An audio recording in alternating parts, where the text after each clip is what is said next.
In just 10 minutes, uncover the most shocking insights from Shawn Ryan's conversation with AJ Gentile. Discover the real reason NASA never went back to the moon, strange clues that fuel suspicion, the deadly problem of radiation, the silence of the Soviets, and 10 takeaways that reveal why the moon mystery debate never ends. Takeaway 1. The real reason NASA never went back. The mystery of why NASA never returned to the moon is one of the biggest questions in modern history. Officially, NASA says the Apollo program ended because of money and politics. The 6 successful missions between 1969 and 1972 cost billions of dollars, and once the United States beat the Soviet Union in the space race, public interest faded. Congress cut the funding, and NASA moved on to other projects. But AJ Gentile and Shawn Ryan both pointed out that this explanation does not fully satisfy people, because it does not explain why the most powerful nation on Earth, with all its technology, has been unable to repeat what it supposedly did more than 50 years ago. Things get stranger when you hear what astronauts and NASA officials have said over the years. Astronaut Don Pettit once said, "I'd go to the moon in a nanosecond. The problem is we don't have that technology anymore. We destroyed that technology, and it is a painful process to build it back again." That kind of statement makes people stop and wonder how something so important could simply be destroyed. AJ Gentile said that for many people this sounds like an excuse that makes no sense. Adding to the mystery, the original tapes of the first moon landing were lost, and the famous video of Neil Armstrong stepping onto the surface was not a direct feed. Instead, it was projected on a wall in NASA's facility, and television cameras filmed that projection. This was the version broadcast to the world. Later, the original higher quality recordings and telemetry data that tracked the mission were reported missing. To many viewers, this feels like a cover-up rather than an accident. During the Cold War, the Soviets had been first in almost every achievement in space. They launched the first satellite, put the first man and woman in orbit, and made the first spacewalk. America was behind in every measure, and President John F. Kennedy himself admitted that even with unlimited money, the United States was still at risk of being second place. Then suddenly in 1969, America not only caught up, but surpassed the Soviets by landing humans on the moon. If this great leap was real, why was it never repeated? And if it was not real, why did the Soviets who tracked the missions never expose the lie? These questions keep the moon landing debate alive, and they are exactly why AJ Gentile believes the topic will never stop attracting attention. Now let's move to the next takeaway. Takeaway 2, strange clues that fuel suspicion. When people doubt the moon landing, they often point to the same set of visual oddities. AJ Gentile explains some of the most common ones. In many photos, shadows on the moon's surface appear to go in different directions, which critics say proves multiple light sources were used, just like on a film set. The American flag planted by the astronauts looks like it ripples in the wind, even though the moon has no air. Some videos show what appear to be wires reflecting light above the astronauts, leading to the idea that they were being supported during low-gravity scenes. And when astronauts fall in the footage, their movements do not always look natural, even after accounting for weaker gravity. None of these oddities prove the landing was fake, but they are enough to make ordinary people question. Shawn Ryan noted that when details do not add up, people feel lied to, and once that trust breaks, it is hard to rebuild. Now let's move to the next takeaway. Takeaway 3, the problem of radiation. Another serious question comes from the Van Allen radiation belts that surround the Earth.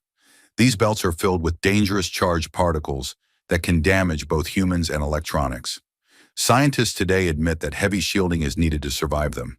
Yet in the 1960s, astronauts supposedly crossed these belts in thinly shielded capsules without major issues. AJ Gentile explained that this is one of the most common arguments skeptics bring up. The strangest part is that even NASA officials today admit that new technology is needed to get through the belt safely, which raises the question of how it was done so easily back then. Now let's move to the next takeaway. Takeaway 4, the silence of the Soviets. If America faked the moon landing, why did the Soviet Union stay silent? They were tracking the Apollo missions with their own radar and had the ability to expose a hoax. AJ Gentile pointed out that this is one of the strongest arguments for the landing being real. At the same time, it is possible that both superpowers had reasons to maintain the illusion. The Soviets had suffered failures in their own moon program and may have seen benefit in allowing America to claim victory while they focused on other areas of space. Shawn Ryan said that in politics, the truth is often less important than the story both sides want the world to believe. Now let's move to the next takeaway. Takeaway 5, evidence left on the surface. There are also pieces of evidence that strongly support NASA's story. Apollo astronauts placed special instruments called retroreflectors on the lunar surface. These act like mirrors and bounce laser beams back to Earth. Even today, observatories around the world can fire lasers at the moon and receive a reflection from these devices.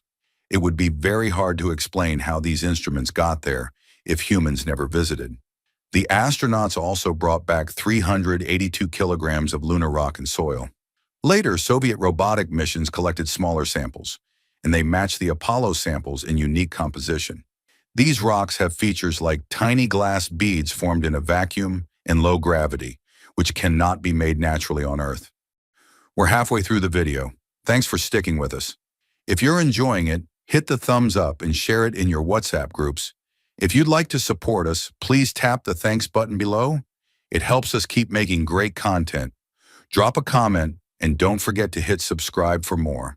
Now let's continue with the video. Takeaway 6, other nations confirm the sites. It is not only NASA that says humans landed on the moon. Other countries have independently confirmed evidence.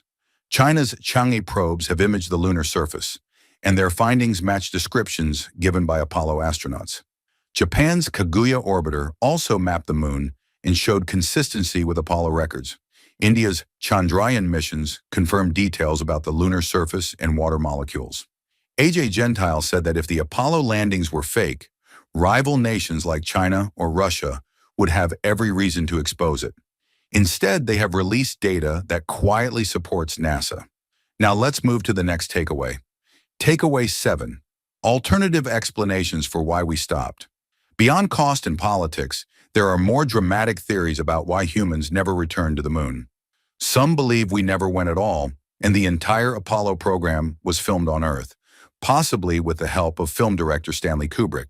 Others believe the missions were real, but that astronauts discovered something shocking on the surface, such as alien structures or ruins, and were warned not to return. Gentile admitted these claims are speculative, but also said they attract huge attention because they fill the gap left by NASA's unsatisfying answers.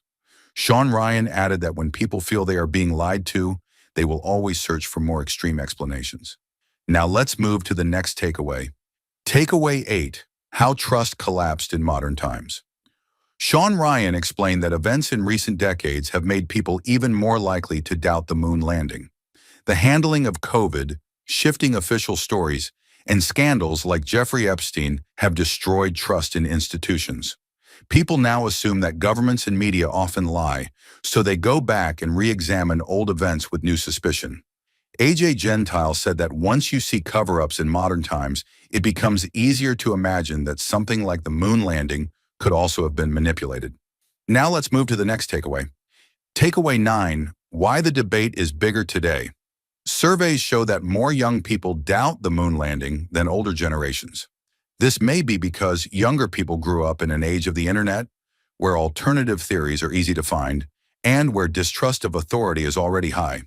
Gentile pointed out that the longer NASA waits without sending people back, the stronger the doubts will grow.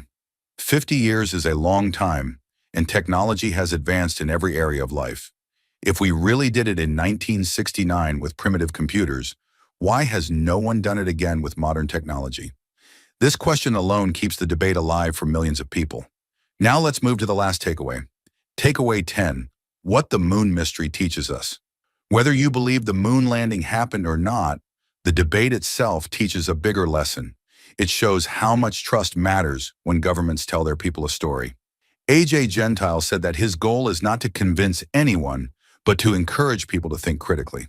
The moon landing is the perfect example of how history, politics, science, and secrecy combine to create a mystery that never dies. Shawn Ryan agreed, saying the bigger issue is not just about the moon, but about who gets to decide what truth we are allowed to know. Thank you for watching. If you'd like to support this channel, hit the thanks button below. It really helps us keep going. If you enjoyed this summary, please leave a like and share it in your WhatsApp groups. To join discussion about this video, drop a comment below. And for more videos like this, hit the subscribe button below.